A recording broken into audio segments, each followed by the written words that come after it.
नमस्कार दोस्तों, आज के वीडियो में मैं दो ऐसे स्मॉल कैप स्टॉक्स बताने जा रहा हूं जो कि दोनों companies lithium ion battery manufacture करती हैं, जिसका यूज इलेक्ट्रिक व्हीकल में होता है। जो कि इलेक्ट्रिक व्हीकल में बैटरी सबसे ज्यादा इंपॉर्टेंट पार्ट्स होता है। तो मैं ये बताकर आपका टाइम वेस्ट नहीं करना चाहता कि इलेक्ट्रिक व्हीकल और लिथियम आयन बैटरी के इंडस्ट्री का फ्यूचर क्या होगा, क्योंकि मुझे लगता है आज के डेट में हर किसी को इलेक्ट्रिक व्हीकल का फ्यूचर मालूम है। तो हम जिन स्टॉक्स के बारे में देखेंगे वो फंडामेंटली स्ट्रॉन्ग स्टॉक्स हैं और दोनों कंपनी फ्यूचर में बढ़ने वाले मार्केट साइज को कैप्चर करने के लिए अच्छे बड़े अमाउंट में इन्वेस्टमेंट कर रही है, यानी कि कैपेक्स कर रही है। और इनमें से जो सेकंड स्टॉक है उसमें एफआईआई कंपनी के बिजनेस ग्रोथ को देखकर अपना स्टेक बढ़ा रहे हैं, जिससे ये स्टॉक्स स्मॉल कैप से मिड कैप या फिर लार्ज कैप बनने का पोटेंशियल रखते हैं। तो अगर आप हमारे एफर्ट्स को अप्रिशिएट करना चाहते हैं तो वीडियो को लाइक कर दीजिएगा, क्योंकि आपके लाइक मात्र से हमें और भी मेहनत करने का मोटिवेशन मिलता है। और ये कोई रिकमेंडेशन वीडियो नहीं है, जबकि ये वीडियो केवल एजुकेशन पर्पस के लिए है। तो हमारा फर्स्ट स्टॉक है HBL पावर सिस्टम्स लिमिटेड।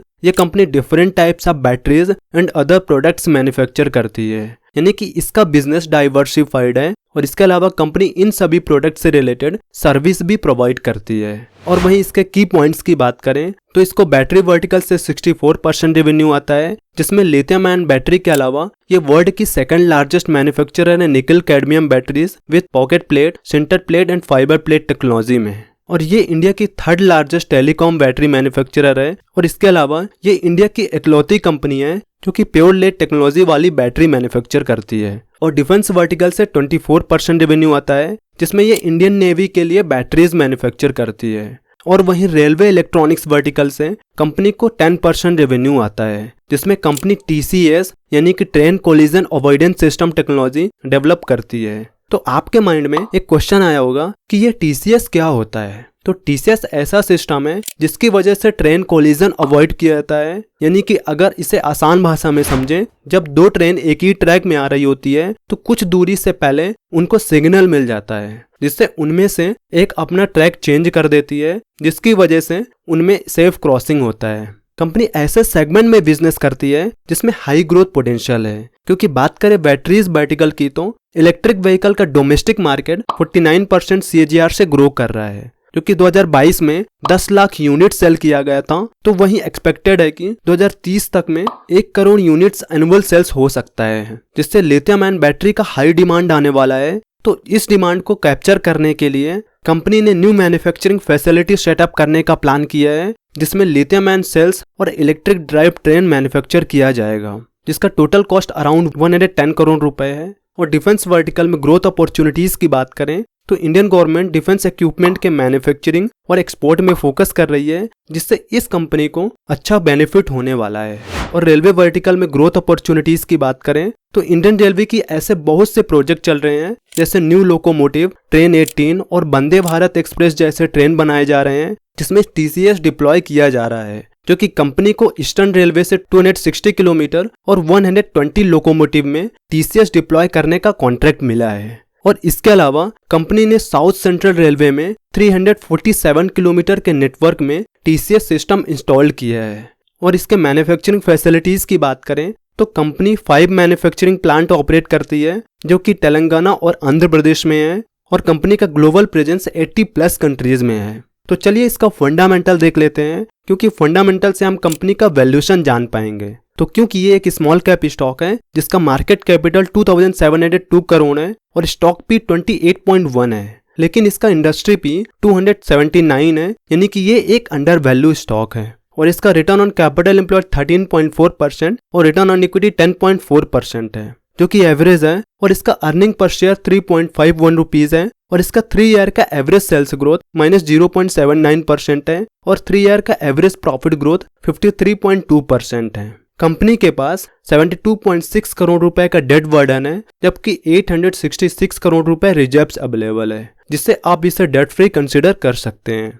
तो इसके फाइनेंशियल्स की बात करें तो कंपनी के रेवेन्यू में कोई ग्रोथ नहीं है, जो कि 2018 में 1634 करोड़ का रेवेन्यू हुआ था, तो 2022 में रिड्यूस होके 1236 करोड़ का रेवेन्यू हुआ है। लेकिन इसके प्रॉफिट में ग्रोथ हुआ है, क्योंकि कंपनी का बोरोइंग यानी कि कर्जा रिड्यूस हुआ है, जो कि 2018 में कंपनी का बोरोइंग 366 करोड़ का था, तो मार्च 2022 तक रिड्यूस होकर 63 करोड़ रह गया है, जिससे कंपनी जो इंटरेस्ट 2018 में पे करती थी जो कि 41 करोड़ था, तो 2022 में रिड्यूस होकर केवल 7 करोड़ के आसपास कंपनी ने इंटरेस्ट पे किया है। और इसके अलावा कंपनी ने अपना एक्सपेंस भी कम किया है, जिसका असर कंपनी के नेट प्रॉफिट में पड़ा है। तो इसके शेयर होल्डिंग पैटर्न की बात करें तो प्रमोटर्स के पास 59.02% होल्डिंग है और FIIs के पास 1.77% और पब्लिक के पास 39.21% होल्डिंग है।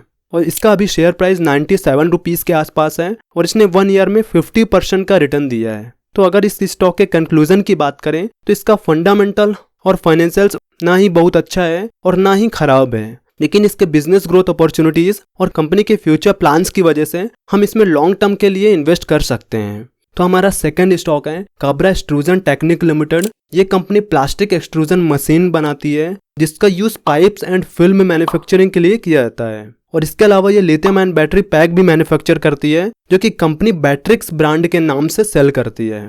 ये कंपनी इंडिया की लार्जेस्ट मैन्युफैक्चरर है प्लास्टिक एक्सट्रूजन मशीन्स में, जिसका मार्केट शेयर 40% है और बैटरी पैक सेगमेंट में इसका मार्केट शेयर 10% है, जो कि अभी इसका प्रोडक्शन कैपेसिटी 500 मेगावाट पर आ रहा है। लेकिन कंपनी का एक्सपेंशन प्लान है कि वो 5 एडिशनल सिलेंड्रिकल और 4 prismatic battery pack production line add करना चाहते हैं, जिससे एंड ऑफ फाइनेंशियल ईयर 2024 तक कंपनी की annual production capacity 1 lakh battery pack से एनहेंस होकर 7 लाख बैटरी पैक तक हो जाएगा, जो कि इसमें टोटल कॉस्ट 100 करोड़ रुपए लगेगा। इसके एक्सट्रूजन सेगमेंट के कुछ प्रोडक्ट्स हैं जैसे ब्लॉन्ड फिल्म लाइंस। ये मशीन बैग के लिए मोनोलेयर फिल्म प्रोड्यूस करती है जिसका यूज पैकेजिंग में होता है। पाइप एक्सट्रूजन लाइंस जिसका यूज पाइप में प्रोड्यूस करने में किया जाता है। सीट एक्सट्रूजन लाइंस और ऑटो फीडिंग सिस्टम एक्सेट्रा इसके प्रोडक्ट्स हैं। कंपनी के एक्सपोर्ट की बात करें तो मोर देन 92 कंट्रीज में एक्सपोर्ट करती है, including America, middle east, Asia and Africa में है,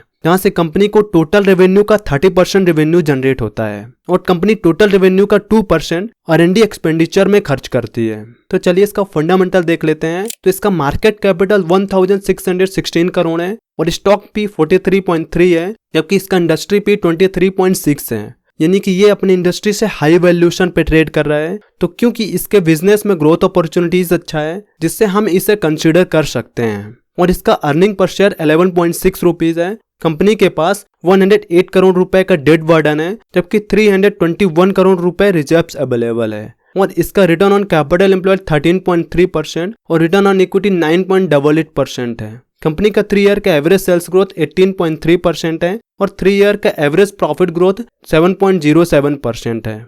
इसका अभी शेयर प्राइस 480 रुपीज के आसपास है। कंपनी जब से बैटरी सेगमेंट में एंटर करी है तो उसके बाद ये 700% के आसपास रिटर्न दिया है, लेकिन इसका 1 ईयर का रिटर्न -7% है। इसके फाइनेंशियल्स की बात करें तो इसका रेवेन्यू 2018 में 272 करोड़ था, तो 2022 में 406 करोड़ का रेवेन्यू हुआ है और प्रॉफिट 2022 में 30 करोड़ का हुआ है। तो इसके रेवेन्यू और प्रॉफिट में अच्छा ग्रोथ नहीं हो रहा है, लेकिन इसका एक्सपेंशन प्लान चल रहा है जिसका आउटपुट 2024 या फिर 2025 के बाद ही दिखेगा।